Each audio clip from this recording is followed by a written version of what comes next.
Selamat malam pemirsa, kembali berjumpa dalam Top News bersama saya Fitri Megantara. Kami telah menyiapkan rangkaian informasi terkini dan segera kita akan ikuti berita utama kami untuk malam hari ini.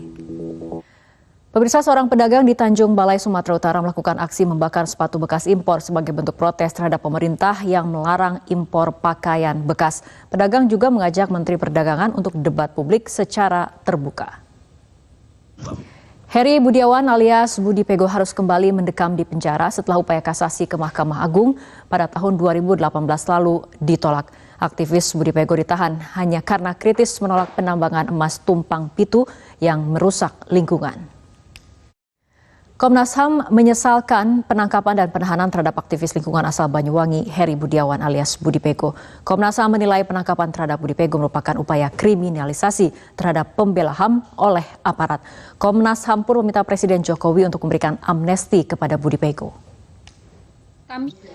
Pemirsa, puluhan buruh korban PHK dari beberapa perusahaan di Yogyakarta berunjuk rasa mendukung sidang gugatan melalui Pengadilan Hubungan Industrial PHI DIY. Upaya itu ditempuh sebab negosiasi secara kekeluargaan sudah buntu. Keluarga Bribtu RF, polisi yang diduga bunuh diri di Gorontalo, merasa kematian Bribtu RF janggal. Mereka tidak percaya almarhum meninggal karena bunuh diri. Pemirsa, untuk mengetahui lebih lanjut mengenai dugaan kejanggalan dari kematian Bribtu RF, saat ini kami sudah terhubung dengan ayah dari Bribtu RF, Bapak Muslih. Selamat malam, Pak Muslih. Selamat malam, Ibu. Ya, Pak Muslih, apa sebetulnya yang mendasari keluarga bahwa ada kejanggalan dari kematian almarhum Bribtu RF ini? Ya, yang saya sampaikan. Pak Muslih, dan apa yang dibicarakan pada saat itu? Kalau saya sebagai orang tua itu nggak pernah. Pak Muslih? Iya, kalau otopsi memang saya menolak saya untuk otopsi itu. Terhadap pengusutan kasus ini? Ya, paling tidak saya bisa ini dapat terang benderang dan segera diketahui apa sebetulnya penyebab pasti dari kematian almarhum Bribtu RF ini. Terima kasih Pak Muslih telah berbincang bersama kami malam hari ini dalam Top News. Pemirsa, kita beralih ke informasi lain.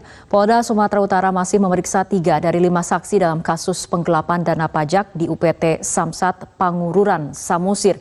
Hingga kini pun polisi juga belum menetapkan tersangka karena masih didalami penyidik.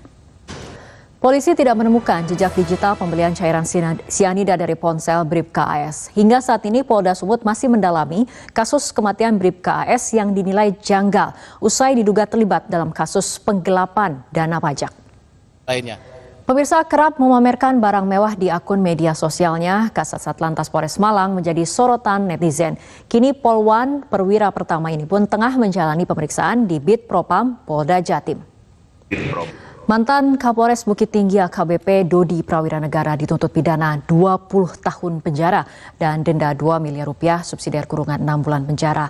AKBP Dodi dinilai terbukti menyimpan dan menjual barang bukti narkoba bersama-sama dengan mantan Kapolda Sumatera Barat Irjen Teddy Minahasa.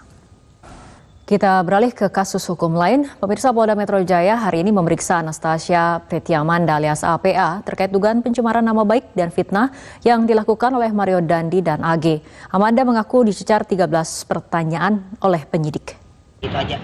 Polda Metro Jaya telah melimpahkan berkas perkara Mario Dandi Satrio dan Shane Lucas terkait kasus penganiayaan berat terhadap David Ozora ke Kejaksaan Tinggi DKI Jakarta pada 21 Maret lalu. Saat ini penyidik Ditreskrimum Polda Metro Jaya masih menunggu hasil penelitian Jaksa Penuntut Umum terhadap berkas perkara kedua tersangka. Pemirsa, tetaplah bersama kami, Top News akan segera kembali usai jeda. Pemirsa, sebanyak 183 imigran etnis Rohingya kembali mendarat di kawasan pesisir Aceh, tepatnya di pantai Kuala Matang, Pelawi, Kecamatan Perelak, Kabupaten Aceh Timur, Aceh. Instruksi Kapolri untuk tidak bergaya hidup mewah dan melakukan flexing barang mewah di media sosial seperti tidak dihiraukan oleh Kasat Lantas Polres Malang AKP Agnes Juwita Manurung. Informasinya dirangkum bersama 8 berita lain di dalam Top of the Top berikut ini. Pemirsa, Gubernur Jawa Tengah Ganjar Pranowo menanggapi mengenai timnas Israel tidak bermain di Indonesia dalam Piala Dunia U20. Ganjar menyerahkan permasalahan Piala Dunia U20 ke PSSI dan pemerintah pusat. Meski FIFA telah membatalkan drawing Piala Dunia U20 di Bali, PSSI menegaskan akan berusaha keras menyelenggarakan Piala Dunia U20 dengan maksimal. PSSI tidak akan menyudutkan salah satu negara hanya karena urusan politik. Pemirsa, rangkaian informasi lainnya akan kami hadirkan sesaat lagi. Tetaplah bersama kami di Top News. Pemirsa, dalam 2 bulan terakhir, 2 aparat polisi meninggal dunia. Diduga akibat bunuh diri. Pihak keluarga dari Brib KAS dan Brib 2RF kompak meminta agar kasus kematian itu semua diusut tuntas karena dianggap janggal. Tentu keluarga mempertanyakan mengapa mereka mengakhiri hidupnya dengan cara bunuh diri. Benarkah penyebab kematian 2 anggota Korps Bayangkara ini karena bunuh diri? Inilah Top Review. Sebuah sekolah taman kanak-kanak di Sentani Timur, Kabupaten Jayapura, Papua terbakar. Informasi. Pemirsa, sebuah sekolah taman kanak-kanak di Sentani Timur, Kabupaten Jayapura, Papua terbakar. Tidak ada korban jiwa dari peristiwa ini, sementara polisi akan menyelidiki penyebab kebakaran. Sebuah mobil minibus ludes terbakar sesaat usai keluar dari SPBU di Jonggol, Bogor. 2 orang yang terdiri dari 1 pengemudi dan 1 penumpang nyaris menjadi korban saat api menyambar seluruh badan mobil. Pemirsa, demo besar mengguncang Israel terjadi setelah Perdana Menteri Benjamin Netanyahu memecat Menteri Pertahanan Yoav Gallant karena menentang reformasi peradilan. Informasi tersebut sekaligus menjadi penutup perjumpaan kita dalam Top News untuk malam hari ini. Mewakili kerabat kerja yang bertugas, saya Fitri Megantara mengucapkan terima kasih atas perhatian Anda. Selamat malam, sampai jumpa. Selamat malam pemirsa, Anda menyaksikan Headline News. KPK menggeledah kantor pusat Kementerian Energi dan Sumber Daya Mineral di kawasan Gambir, Jakarta Pusat. Penggeledahan diduga terkait dugaan korupsi pembayaran tunjangan kinerja pegawai Kementerian SDM tahun 2020-2022. Selain menggeledah kantor pusat Kementerian SDM, KPK juga menggeledah kantor Direktorat Jenderal Mineral dan Batubara atau Minerba. Demikian Headline News untuk kali ini, tetaplah bersama kami di Metro TV.